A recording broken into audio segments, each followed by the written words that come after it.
6 letters? A midnight drive. A crash on the Autobahn. On an October night in 1984, a German food engineer named Günther Stoll wrote a sequence on paper, YOG'TZE, then crossed it out. Hours later, he was pulled, gravely injured, from a wrecked car near the A45. He had told his wife that they were after him. Witnesses mentioned a figure in a white jacket near the scene. For decades, people argued, was this murder staged as an accident, or Germany's strangest code gone terribly wrong?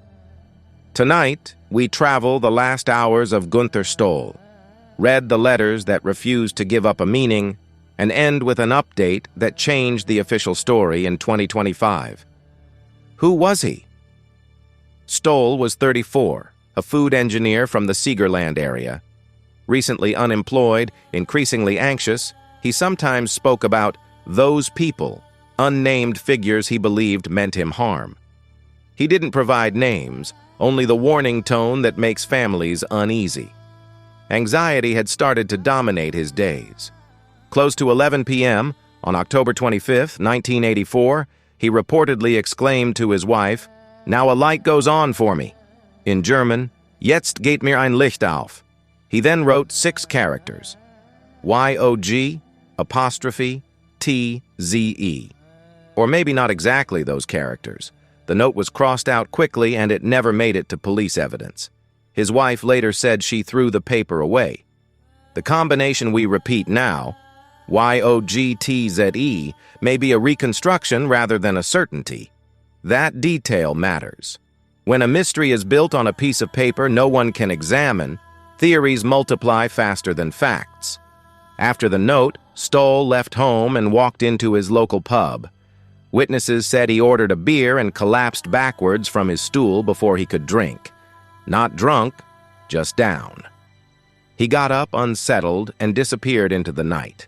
It's the kind of detail that sounds cinematic but is common in case files, the stumble before the spiral.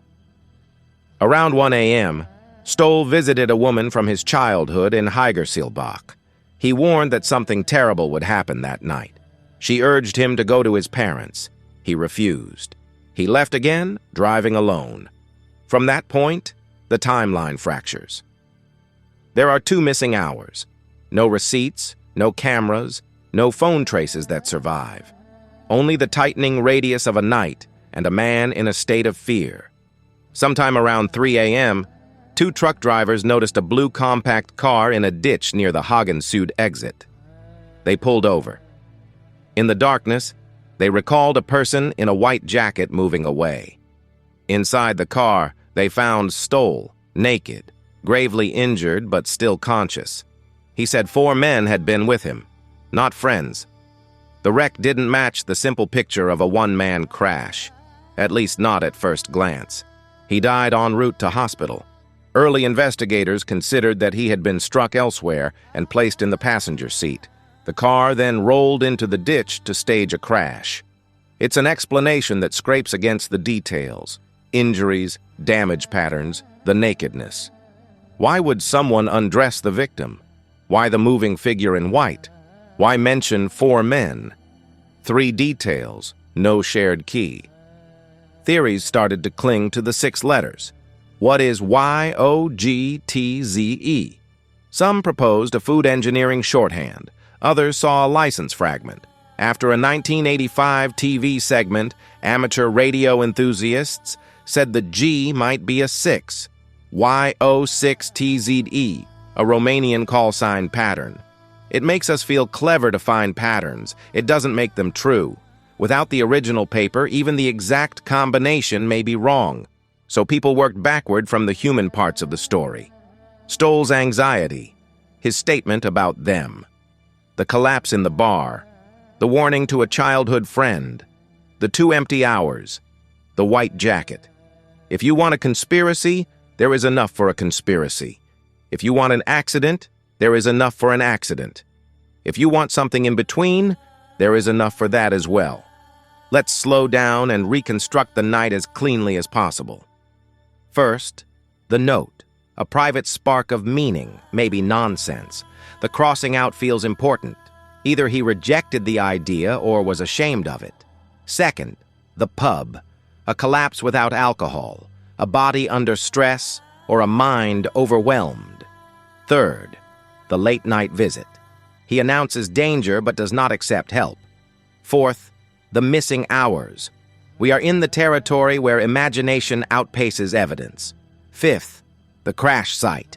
A small car in a ditch, a man inside, no seatbelt, severe injuries. A witness detail, a person in a white jacket near the road. You can group the theories into two broad families. Family 1, outside interference. Someone lured him, controlled him, perhaps forced him to strip, staged the crash, and left. This family of explanations takes the white jacket as a fleeing accomplice, the 4 men as a terrified identification, and the code as a clue about the enemy or the plan. It is emotionally satisfying. Fear points to a source. Family 2, a solitary spiral. Anxiety, possibly psychosis, and night driving on cold roads. A crash that injures the body, a muddled memory that supplies 4 men where there were none. Undressing explained by a disoriented state or paradoxical undressing. The white jacket becomes a misseen rescuer or another driver glimpsed through fog. The code becomes a symptom, meaning projected onto letters, not drawn from them. What does the physical evidence support? For years, the mixture of wounds and car damage seemed to contradict a straightforward one-car accident. But evidence ages and interpretations can change with new analysis. In April 2025, police and prosecutors in Hagen announced that the case would be closed. The injuries were consistent with a collision. DNA in the vehicle was only Stoll's. No reliable proof of other people inside the car. In their view, it was a single-car accident with no outside interference. The YOG'TZE paper might never have existed as reported, and would likely be irrelevant even if it did. So, is the story over? Not for everyone. Official conclusions are strong. They end the file, but stories live in how details fit together in our heads. The collapse in the bar, the warning at a friend's door, 2 empty hours, the white jacket, the 4 men. If you start with human fear, these details gravitate toward a conspiracy. If you start with human fragility, they settle into a pattern of panic, exhaustion, and a fatal drive. There's a quieter explanation for the nudity sometimes seen in cases like this. In intense hypothermia or certain mental states, people misread signals from their own bodies and remove clothing. It is not common, but it is known. It does not need a criminal to be true. It also does not prove that a criminal was not present. That is the damage a mystery does. It keeps 2 doors open. What then is YOGTZE? It may be a private mnemonic. It may be a misremembered string that never carried meaning outside one man's mind. It may be the ghost of a note that didn't survive a night's confusion. If you trace the history of this case, the letters are less a code and more a mirror. People see what they bring to it, a cipher for a hidden enemy, or a symbol for how quickly fear can organize our thoughts around nothing at all. Look again at the structure of the story. We have a man who believes he is being followed. A moment of, I've got it. A collapse. A warning. 2 hours that go nowhere. A crash. A witness detail that never hardens into a name. These are ingredients for myth. They are also ingredients for misperception. Night, rain, glare, stress, shock. Each one distorts. The 2025 closure doesn't solve the code. It dissolves its authority. If there was no murderer, the letters do not point to a killer. They point to a human being at the edge of himself. It is not the answer we expect from a tale that smells like a cipher.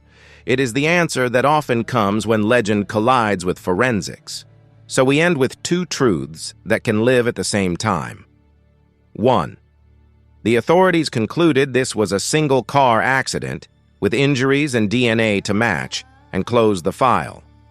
2. People will continue to read 6 letters and find something larger than an accident. The Autobahn Riddle sits between folklore and paperwork, between what is provable and what is unforgettable. If you've watched to the end, tell me what you think YOG'TZE meant, and whether the 2025 conclusion closes the case for you. Subscribe for more cases where evidence and myth collide.